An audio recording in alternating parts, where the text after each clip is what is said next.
Thank you very much. I'll just share my PowerPoint with everyone. So there are many habits that are distinctively Asian, like eating with chopsticks, drinking warm water, and taking off our shoes before we walk into a house. And all of these have their origins and tradition. But perhaps one of the most characteristic aspects of the Asian culture is the central role of the home life and the feelings that we have for our family. This is based on the value of family reverence or filial piety, in Chinese known as xiao. And this family reverence is actually existed across various traditions. So not only Confucianism, but also Taoism and Buddhism. There's a very famous saying that amongst the various forms of virtuous conduct, family reverence is foremost. And so when we look at the history of family reverence in China, I like to use the words of an American sinologist, Donald Holzman, who was one of the earliest Western scholars to write about this topic. And he concludes that the homage of children rendered to their parents is at the very heart of Chinese culture. This family reverence is what binds together successive generations. And he believed that it is thanks to this that Chinese culture has endured so long. But I guess the question that I'm often asked is family reverence in the changing world that we live in, with changed social and family dynamics, is it still relevant? And I will argue today that family reverence is still relevant. And I'll take you through some empirical studies as well as close readings of the ancient texts. So if we start with the contemporary studies, research in the last 2 decades has demonstrated that care for one's elderly parents remains prevalent. So there's a study, one of these studies was conducted in 2013 and analysed the responses of nearly 6,000 participants across mainland China, Hong Kong, and Taiwan. And they found that family reverence remains highly valued in these contemporary societies. Related to this, there was also statistically significant positive correlation with the provision of elderly care by these children, adult children. And this included care ranging from emotional support to financial assistance and physical help around the home.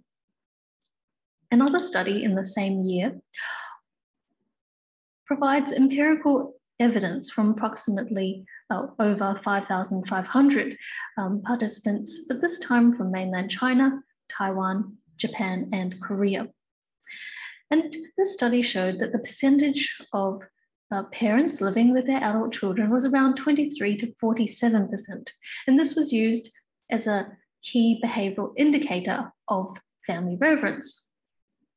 The study also showed that the majority of the adult respondents would frequently have contact with their parents. And on top of that, they also provided frequent support in terms of either financial support or help with household chores. So these 2 studies are just some of the very many studies that pointed to previous literature as well about this particular area, and that we can see that family reverence and this idea of caring for one's elderly parents remains valued despite modernization, smaller family size, etc. But you might say that family values being important in Asian societies is not really surprising. But what about in non-Asian societies? Amy Lim and her colleagues published a paper in February this year, and they surveyed around 300 Americans, 161 of which identified as Caucasians, and just over 100 identifying as Asians. The mean age was around 40 years old. And they were asked about their attitude towards filial piety, towards caring for their elderly parents, and what kind of behaviours they exhibited. How did they care for their parents? And the results were very interesting. It demonstrated that caring for one's elderly parents was also practiced in Western societies. And in fact, there was no difference in this reciprocal filial piety between both Asian and Caucasian Americans. Now, these are, of course, preliminary findings, but they really bring together a lot of work that's looked at family feeling, or you could say family reverence, as a universal affect that children have towards their parents. So, for example, in this same article by Lim and her colleagues, they cited from literature showing that in other cultures, there was also this care for elders. So, in the United States, there are 80 to 90% of all care to elders is provided by family members, and over half of this is provided by adult children. In the UK, approximately 75% of elderly people receive some form of care from their adult children or spouses. And in fact, these studies actually show that non-Asian individuals also have positive attitudes towards giving care to their parents. In a national survey of the United States, 57% of family caregivers described it as being enjoyable and rewarding. Other studies also identified additional benefits, like a sense of pride in making our parents happy, feeling happy about earning their gratitude, and repaying the kindness of our parents. Moreover, these rewards and benefits continued as they aged. So these respondents also said that by caring for their parents, they also felt more prepared for their own age. Not only did their relationship with parents improve, but also relationships with other family members. They also felt a sense of personal satisfaction in spending time caring for their parents, as well as a pride in cooperating to meet their parents' needs.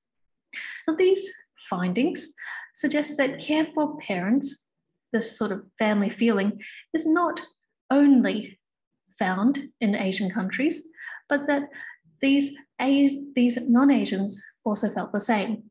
They also held very positive attitudes towards caring for their elderly parents. This is all very interesting research because we often think of family reverence as something that's Asian. Now, how did all of this research develop? Well, we know, of course, that family reverence in Asian societies has long been an important topic for philosophers, historians, and other scholars. In around the last 50 years, psychologists also have conducted systematic studies on family reverence. Why? Because they wanted to understand the impact of social modernization on the individual. Early research from the 1980s resulted in somewhat conflicting findings as to whether family reverence had an overall harmful or helpful effect on modern society. And this was largely because of the tools that were used. So how they were asking the participants, what they were asking the participants. So when they asked about, parental attitudes like, being very strict, disciplined, controlling, and, whether the children felt a sense of restraint and repression because of not being able to express themselves, well, these kinds of attitudes were not surprisingly found to be diminishing in modern society. But researchers who focused on the parent-child relationship as a whole, they found that this family reverence actually supported harmony, warmth, love, and closer family ties. And this had a very beneficial effect on the personal growth and interpersonal relationships of the actual child. So these studies demonstrated that family values were not diminishing, and that mutual interdependence of family members remained strong despite changes in living arrangements in modern society. You might be thinking, why the difference? Well, that's because early researchers didn't analyze the thought processes underlying family reverence. They simply focused on traditional beliefs. In 2003, a new model teased out two psychological factors, reciprocity and authoritarianism. And this led to a clearer analysis of family reverence. So first, this reciprocity, so reciprocal filial piety. This develops out of a genuine affection from long-time positive interactions with their parents on a daily basis. And it's rooted in an intimacy that fulfills a psychological need for a relatedness between two people in the context of the parent-child relationship. Now, this is interesting on a psychological level, but what does it mean for the actual children? Like, how do they demonstrate these attitudes? Well, these children were provided care and support for their parents voluntarily, and they did so out of a genuine gratitude for the efforts and sacrifices that their parents had made for them. And this kind of support encompassed emotional, spiritual support, but also as their parents aged, it also involved physical and financial care. Now, because this kind of reciprocal family filial piety is sort of based on a sharing and greater communication between parent and child, this reciprocal filial piety was positively correlated with the child's better interpersonal skills, psychosocial adjustment, and also emotional support of parents and life satisfaction. So all very positive kind of flow-on effects to the rest of their life. If we look at this idea of authoritarian filial piety, what this means is that the children felt there was a sense of they needed to be obedient and abide by certain role obligations as a child within the hierarchy of a family, and the parent being seen as the utmost authority of that family hierarchy. And because of this, they felt the need to satisfy parental demands and expectations. And if they didn't, they felt that they would be judged. So by doing so, they sort of felt more consistent with a sense of a collective identity, sort of social belonging, meeting the needs of their parents as well as what they thought the community would think of them as a child. And what did this lead to in terms of behavior? Well, they would suppress their own wishes and comply with their parents' wishes. And not surprisingly, this correlated with emotional sort of maladaptation, depression, a sense of anxiety, and also personal stress. So obviously you can see that there's sort of two types that you can tease out of this idea of family reverence based on different ideas. And this dual model of family reverence took into account these two somewhat divergent ideas of family reverence. And it was this model that was used in the contemporary studies to understand how this value applies to society today. So if we go back to that cross-cultural study by Amy Lin and her colleagues, we can see that what they found was that there was no difference in the scores in reciprocal filial piety between Asian and Caucasian Americans. And they said that this suggested a sense of a cultural universality. Family feelings are culturally universal. This is what they suggested. And not only that, but this reciprocal filial piety was also associated with an attitude of caring and actual behaviors of care behaviors. So by this time, obviously, this is really the tip of the iceberg of a lot of research in this field, in which psychologists have begun to rethink family reverence, not simply as an Asian value, but as a psychological universal. Now, what does this mean? It's a psychological phenomenon that takes place in a certain context across cultures. And so in this case, it's the context of the parent-child relationship. Because everyone has parents, and it's a matter of trying to understand how to create mutually supportive and loving relationships within our family. And to that end, we can learn from others. We can learn from other cultures, from philosophy, from history, to try to create the best family relationships in our world, in our lives today. So this is particularly a very popular subject because of the global aging population as well, and trying to find strategies around it. So this research really challenges us to think outside of silos, that family reverence shouldn't be pigeonholed as an Asian value, but rather thought of as a psychological universal, something that occurs throughout different cultures, this family feeling. So there's a lot of research, actually, not just in psychology, but also aged care, sociology, and population studies. But now let's return to sinology and the ancient texts, where we might begin to understand how and why family reverence continues to be prevalent to this day.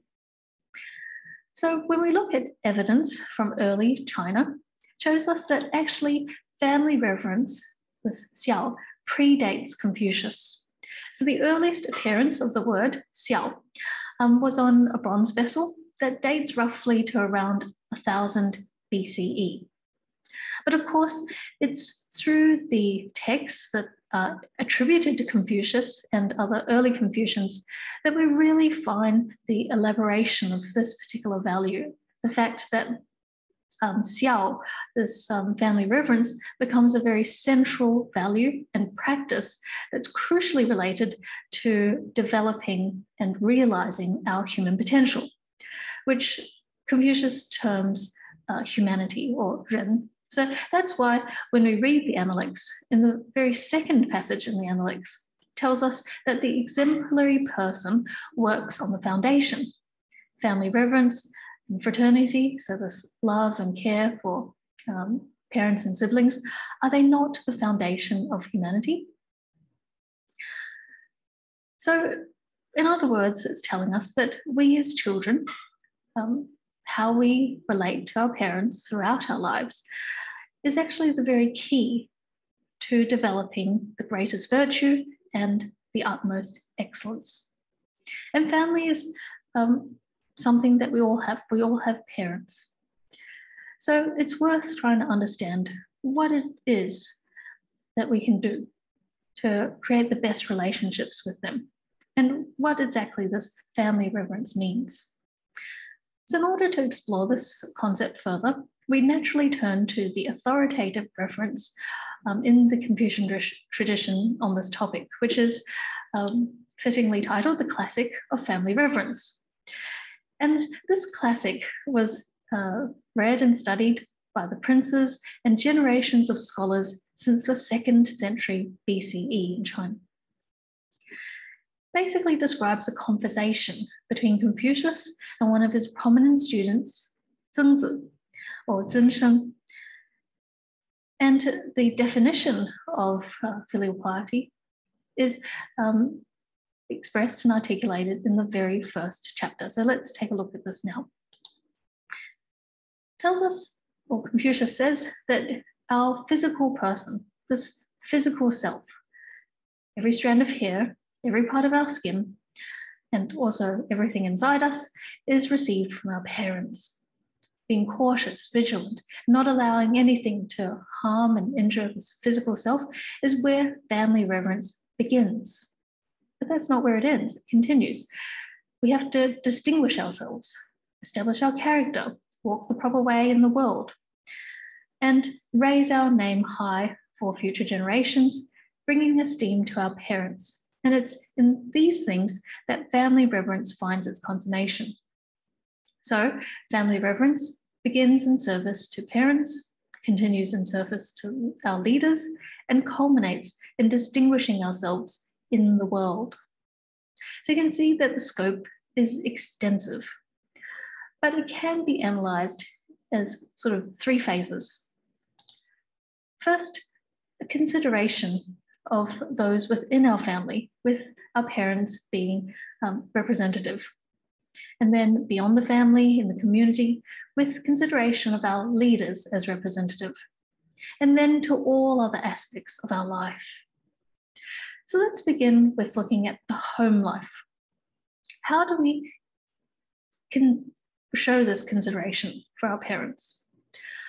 In other words, how do we give our parents peace of mind? And it's very simple, as Confucius said. It begins by actually looking after ourselves. So I don't know if anyone's been to the children's emergency department before, but if you have, it's very common to see parents bring in their sick children, right? But if you look closer, oftentimes the parents are actually more distressed than the child. And if you take bloods or you inject the child, both the child and the parents will be crying. And why is that? Because the parents see the child as themselves. And so they don't feel well or rest well until their child feels normal. And this is not just for young children. You know, if we're in our 30s or 40s and we have an accident, we need to go to the hospital, well, who's going to be visiting and looking after us after discharge? Likely our family. Similarly, if we have depression, anxiety, etc., and we're not able to continue our studies or our work, then who picks up the pieces of our life? Again, likely our family. So this looking after our physical and mental health is so important because it helps us be independent and at least not be a burden for our parents, giving them peace of mind. Now, we have to remember, of course, that Confucius was not talking to children, he was actually talking to adults. And these people came to learn from Confucius because they wanted to improve their quality of life, develop excellence, and ultimately realize their potential. So when Confucius was talking to them, he was talking to adults. Now, of course, we would all agree that self-care and healthy living are very important. But Confucius tells us that the way we look after ourselves, the way we think about it, we should think about it as, yes, we are looking after ourselves, but it's not primarily for ourselves. Now, what do I mean by this? We look after ourselves in consideration of others. And that is the difference. So two people could be going to the gym. One person is doing it for themselves. The other person is doing it in consideration of others, and that makes the difference. So that's what Confucius was getting at. It's in the thought, not the action. So consideration of consideration of others is so important. And in the first instance, it's grounded in the family, and in particular, being considerate of the feelings of our parents. Now, there are good reasons for this. You know, we've known our parents for the longest, since the day we were born, and they've nurtured and developed us in so many different ways. It's not just this physical form that we receive from our parents, including the nurture and the nourishment we received from our mother when we were in the womb, but our parents have actually helped us take the first steps in life, including physically, mentally, emotionally, and morally. And so Roger Ames and Henry Rosemont Jr., who translated the classic of family reverence, write in their introduction that it is beyond dispute that the home is the most influential context for the well-being of the child, on various levels: intellectual, social, emotional, and moral development. Among the most significant research in the field of human development is that of the attachment between the infant and their caregiver, so in most cases, the parent, because this attachment, this relationship, is the foundation for our relationship with all others. So that's where it all begins, this first relationship that we have. Now, it might be easy for us to understand about how we develop it intellectually and socially through this bond with our parents, but it might be more difficult to think about moral development, because obviously our parents don't sit us down and give us moral lessons. So Professor John Day has provided very good analysis of this idea of trust that I'd like to share with you. So he says, trust, the earliest form of trust in human life is the infant's trust in its mother. Trust in this case develops in response to the mother's love.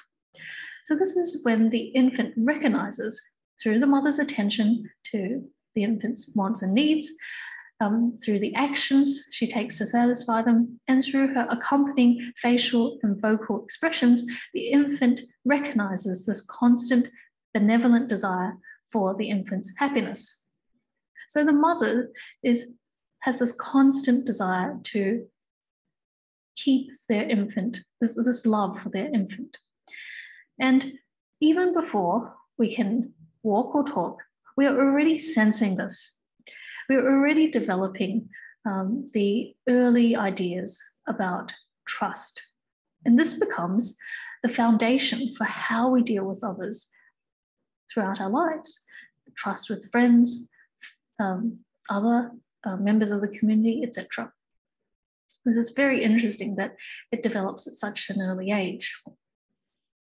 So consideration of our others, therefore, begins with consideration of our family and that of our parents.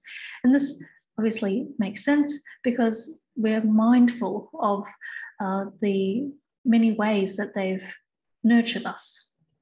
And you can see that this is actually the very basis of what we talked about before, the reciprocal filial piety or family reverence.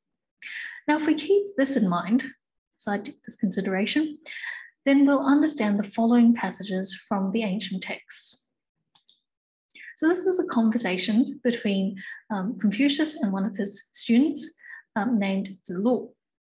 So Zilu once asks, there's a person who spends all day tilling the fields until their hands and feet are thickly calloused, and they do so to care for their parents.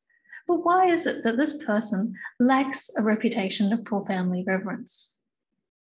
Confucius replies that one is not deemed to have family reverence without respectfulness, without humility in their speech, and without an amiable manner towards their parents.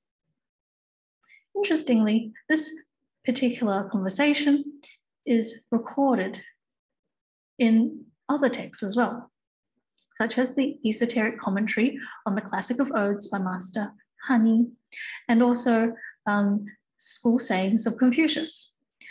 So this shows us that this position was not simply that of one philosopher or one school at the time.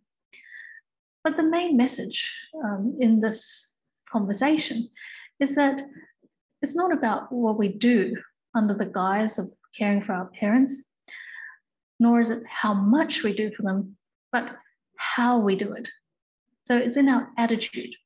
And if we do it begrudgingly out of obligation, or we do it because we're actually trying to seek some fame for ourselves, be recognized as virtuous, or any other reason other than simply a willingness to love and care and contribute to the family, what happens is our attitude will suffer. And it will show through the different ways we act towards our parents. Now, there are two similar passages that help develop this idea further, and they're from the Analects. So first of all, this is another student, Zixia, who asks about family reverence. And Confucius says, very simply, it's in the attitude that matters. Now, I've bolded in Chinese the characters that this particular sentence, how it's translated, because it's quite interesting. In Chinese, 色难, 色 refers to, or literally means our facial expressions. And then nan means difficulty. So actually, in some translations, it's the fact that it's difficult maintaining a amiable facial expression or countenance when asked to do things by one's parents. And that's very easy to understand. You know, when our parents ask us to help them, maybe with household chores, run errands, etc., we might not outwardly complain or refuse, but we do so with a sense of reluctance. And I guess when we complete these chores with an annoyance, it's very obvious. So Confucius is telling us, well, family reverence is not just helping them out, doing the job. It's more than that. It's ensuring that they are worry-free, that they're happy. So they're not going to be happy if we're going to be doing this in an angry mood. So ultimately, where does this facial expression come from? Well, it arises from our state of mind, right? It arises from whether or not we're willing to help and how much we care. And then this actually affects how we do it. So are we doing the job just to get it done, or are we actually putting our heart and effort into it? So then Confucius poses a question. He says, if we simply sort of treat our parents in the same way that we serve our teachers, is this the standard for family reverence? Now, we sort of have to understand, of course, that the traditional sort of teacher and student relationship was based on this idea of respect. But Confucius actually tells us, really, by this rhetorical question, that, in fact, it's different. So the parent-child relationship is much more grounded in a natural, intrinsic, and unconditional love. And that's very different from the teacher-student relationship. So in other words, it's not enough to just treat our parents as if we would our teachers. So this really goes to the very heart of the matter in a way, that family reverence is to do it with one's heart. And this is seen, yes, we can help out our parents, do chores, etc., but it has to stem from the heart. Similarly, in the next passage, another student, Ziyou, asks about family reverence as well. And Confucius says that in his times, people would think they were dutiful just because they supported their parents. Yet dogs and horses are able to do something in the way of support. Unless there is respect, where is the difference? So this was a common misconception during the times of Confucius, but it's also a common misconception today, that simply providing for our parents material or physical needs, or even financially, is all there is to family reverence. And so Confucius draws a very stark contrast. He says, well, look at the horse and the dog, right? In those days, the dogs were helpful around the house. They kept guard. Horses were for farm work. Well, the horses and the dogs are able to serve their masters as well, but they lack respectfulness. And it's respectfulness that ultimately distinguishes the service of filial children to their parents from the service of horses and hounds to their masters. Interestingly, another ancient interpretation takes the dogs and horses to mean the parents. So it's like Confucius saying that children simply treat their parents as if dogs and horses, just give them shelter, give them food, and that's all there is. So essentially it is the same kind of interpretation, because it still says that, you know, children simply support their parents physically. And Confucius obviously says that this is not enough. So let's think about the modern context. A lot of people would say they are very dutiful because they might have bought their parents a house, they pay the bills, pay for holidays, give their parents a monthly allowance, and etc., etc. And they feel that they're doing a lot. But most of it is mainly to do with either financial support or even physical help around the house. And because they do this, they feel that they're giving a lot, it results in a very arrogant attitude. They expect their parents to be grateful. And so many studies show that, in fact, parents today don't want to live with their children, adult children, because they don't want to put up with this attitude. And they're worried becoming a burden. So Confucius is saying, he's not negating the fact that we need to support our parents financially or materially, but he's saying that we need to do more. There has to be this respectfulness.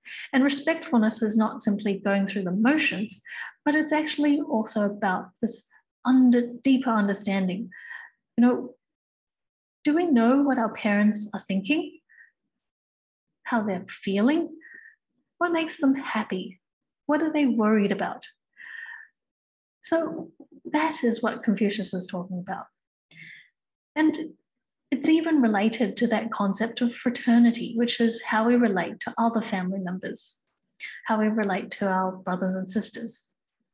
So there's a very good discussion of how fraternity, how we relate to our siblings, is associated with family reverence in the children's primer, the Di Zi Gui.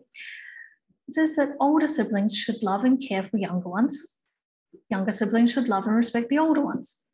And if we get along with our siblings, then that's a sign of respecting our parents and caring that they're happy, because our parents would want harmony between their children. So this then relates back to the studies that we mentioned earlier that showed that reciprocal filial piety had positive associations with life satisfaction, social competence, etc. And you can sort of understand that association because think of it, this child, well, you know, whether they're in childhood or they're adults, they're constantly sort of thinking about how their parents are feeling, developing this empathy. And this empathy, this skill, can then be transferable, be used in work life, be used towards their friends, etc., all other interpersonal relationships. And that's why they are associated with higher social competence. So you can see that even away from the family, family reverence still helps us develop a mature, level-headed approach to life. And this is even more apparent when you look at the next passage. And this one is very short. Meng Wu Bo asks about family reverence, a very hot topic, as you can see.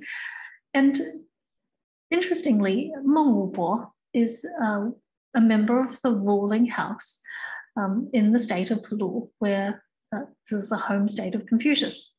And it's really significant that he's asking about family reverence in a way, because Confucian learning, which is grounded in humanity and this idea of family feeling, is applicable to all or people from all walks of life, whatever career they have. And he is one of the state leaders. So it's important for him too to be understanding about this family feeling. Now, Confucius keeps it short. He says, the only time one should have parents worry is when we are ill. Now, doesn't that contradict what we said before about how we shouldn't make our parents worry about our physical or mental health, right? How is this different? Well, Confucius is saying that the only time we should allow our parents to worry is when we're ill. Now, I'll ask you this. How many people do you know who have never gotten the common cold? or never gotten sick before. Even young people have strong immune systems, will inevitably get the common cold, get a headache or a runny nose at some point in their lives. And so Confucius is saying that some things are out of our control, like the illness, particularly contagious diseases. So he's saying that other than this particular instance, this illness, like a runny nose, a common cold, other than this, our parents shouldn't have to worry about anything else about us. In other words, they shouldn't have to worry any more than this. So what does that mean? It means that our studies, our work, friends we associate with, our extracurriculars, all these sorts of things, we have full ownership and control of, and we shouldn't make our parents worry about it. Now, you might say that's very unrealistic because my parents worry about everything. They worry too much and they really should just relax. Well, think about it this way. Our parents have had a lot more life experience than us. And if they worry, then there's often a good reason. Perhaps we haven't considered all the potential options, all the issues. Or it could be that in the past, we haven't demonstrated our organizational abilities and we haven't given them peace of mind. So they have had to worry for us. So rather than ignoring them, we have to prove it to them. Prove it to them that we can organize our lives and they don't have to worry. Think from their perspective and what are they looking for? How can we give them peace of mind? You know, at the end of the day, who benefits? By planning ahead, we are actually looking after ourselves and we're also being considerate of others. So it's actually a win-win situation. So you can see, of course, that Confucius is very detailed in his instructions on family reverence. But this detail is not related to specific actions, at least not in the Analects. It's more related to our mindset, this developing a mindset of genuine care. Because if we can tap into this genuine care, it gives rise to infinite potential. You know, we can take this mindset and apply it in any situation, any time, any place. Now, by this time, of course, we're probably thinking that we should try to give our parents peace of mind. Yes, that's important. Make them happy and proud of us. But do we have to do everything that they say? This was, if you remember, a key factor that differentiated the two types of filial piety, right? Reciprocity and authoritarianism. If we look back at the sources, the ancient texts, you can see that listening to everything that our parents did was not the original idea at all. In fact, there's an entire chapter in the classic of family reverence that's dedicated to this idea. I've just taken an extract from this chapter though, but you can see that it's about helping our parents change, right? It states, if confronted by reprehensible behavior on their parents' part, a child has no choice but to remonstrate with their parent. Since remonstrance, so this idea of telling them that they're wrong, providing different opinions, disagreeing, this is what remonstrance means, is since remonstrance is the only response to immorality on the part of our parents, how could simply obeying the commands of one's parents be deemed family reverence? So this is Confucius talking to Zhenzi.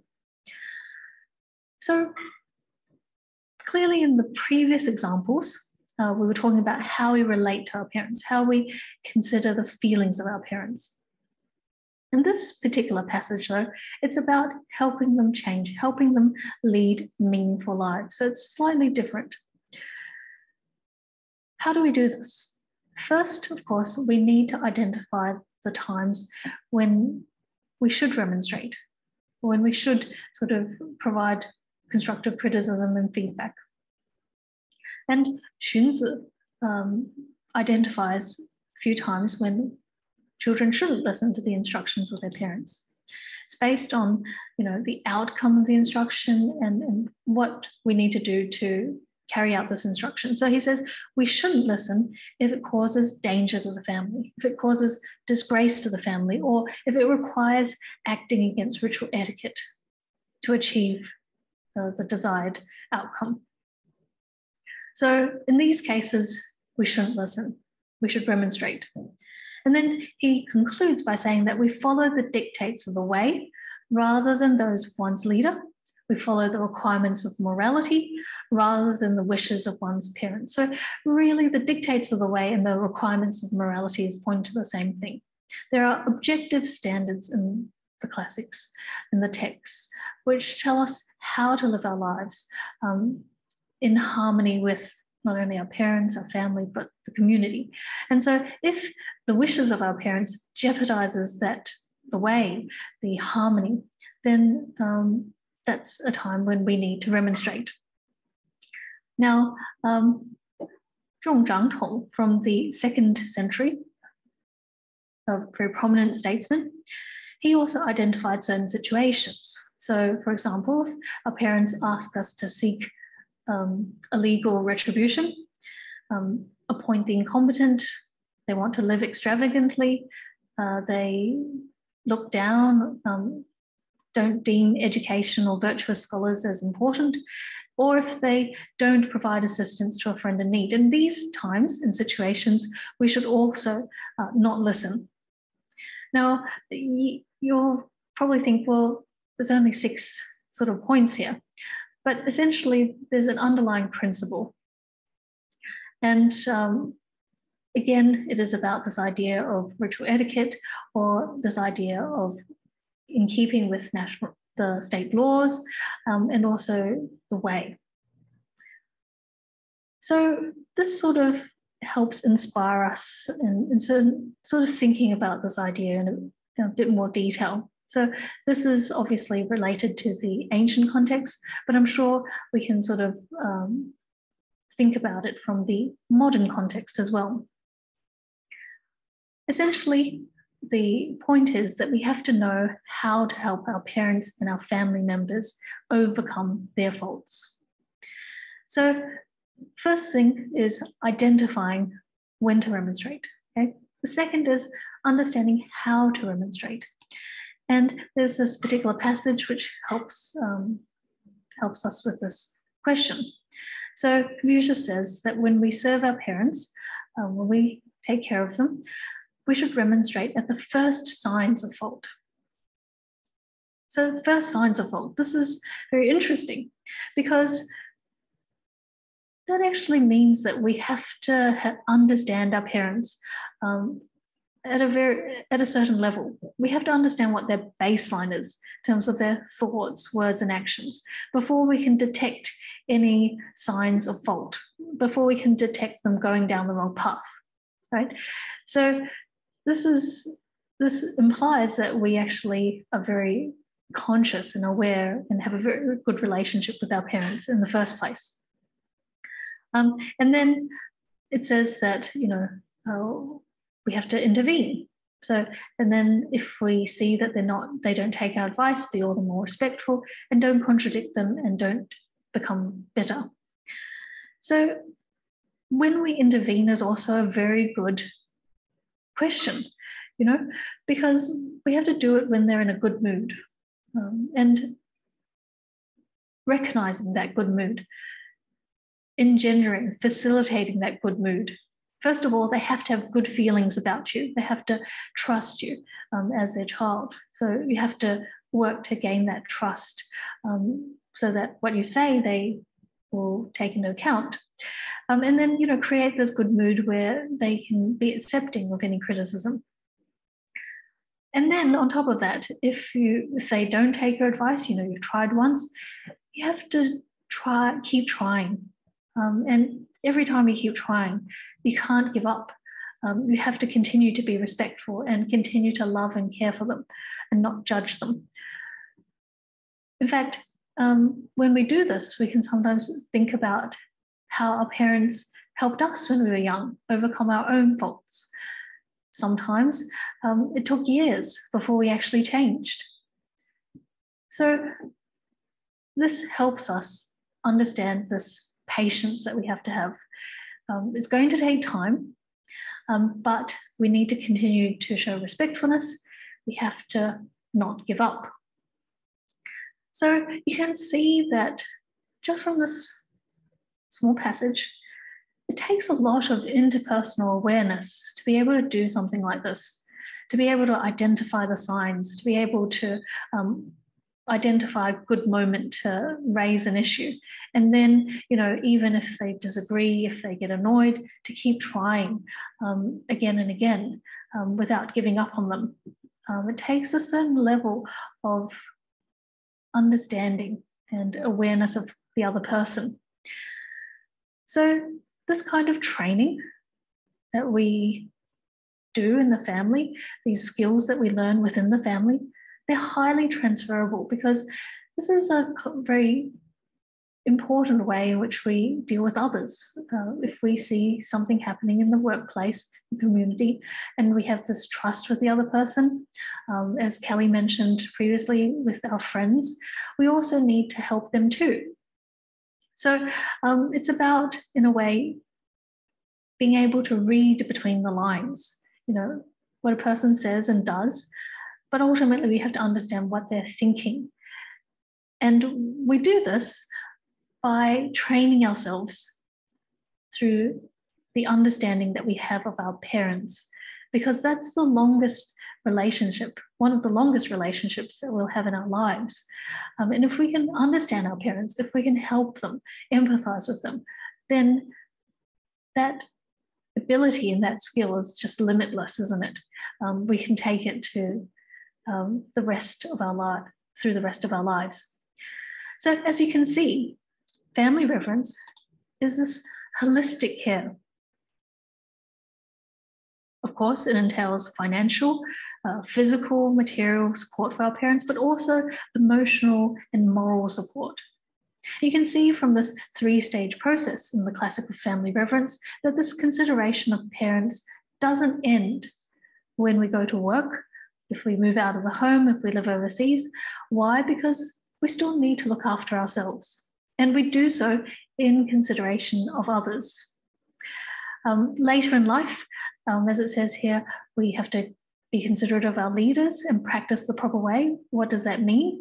Well, we take those skills that we learned within the family, this conscientiousness, this empathy, etc., and bring it to our workplace, where we're able to then help people beyond our family. And that is to practice the proper way, good communication skills, etc. And in fact, if you think about it, these are all qualities that even modern day companies would be looking for in their employees. So that's why family reverence is still relevant. Now, ultimately, it's not enough to have a happy home life, good work relationships, and be able to earn a living. Family reverence motivates us to achieve utmost excellence, because we cultivate ourselves, we improve ourselves, not just with our parents in mind. We have to think about the people who've come before us. If we think about it scientifically, the genes in our body, yes, half of them come from our parents, and the other half of them come from come from both our parents. But essentially, if you think about it, the genes of our parents come from their parents, and so on and so forth.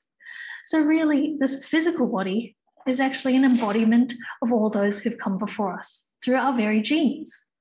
But on another level, our identity, our mental makeup, our values actually stem from a cultural tradition. And so we're not only genetically linked to our ancestors, the people in the past, but also culturally we inherit their traditions and values. So this is what Roger Ames and Rosemont Jr. talk about. They say, keeping this body intact. The body is not just the physical body. This body embodies the tradition, and we draw upon it creatively as a resource for distinguishing ourselves in the world and contributing to further cultural resources. So the body of the cultural tradition is embodied in each of us, each generation, and it's perpetuated or continued for those to come. Family reverence then is about preserving and passing on the very best for the future generations, our culture, the environment, etc. And this is actually very well encapsulated by the Chinese character for family reverence itself. It's actually made up of two parts, a top and a bottom. Now, the bottom part, we'll start off first. You can see this circle and the middle. It's actually meant to look like the picture here of this child, a swaddled infant with their arms left out so that they can be active and wriggle around. And it's an interesting observation that the ancients who created this character thought about how, this is what children are like. This is how they are swaddled when they're young. Now, here, of course, this character is not just representing a child, an infant, but really the younger generations. The top part of the character is an abbreviated form of the character for old, you can see here, and it originally connoted a person whose hair was turning white. And here, of course, it's not just talking about any old person, but the older generations. So in this one character, it brings together the former generations, the older generations, with the younger and the future generations. And so in this one character, this concept of intergenerational harmony and unity is expressed. And essentially, this unity occurs through the feelings of family reverence, this care and consideration that we have, not only for our parents, but those who've come before us. So family reverence, in fact, benefits both parent and child. You see, it's a win-win situation. We care for our parents, but we also care for ourselves. We care for ourselves in consideration of our parents as a starting point to our humanity. So family reverence, as you can see, was not only significant during the times of Confucius, but also today. It's not only applicable to Asian countries, but is also can be considered a universal affect. And so family reverence remains ever relevant and practical in our world today. Thank you.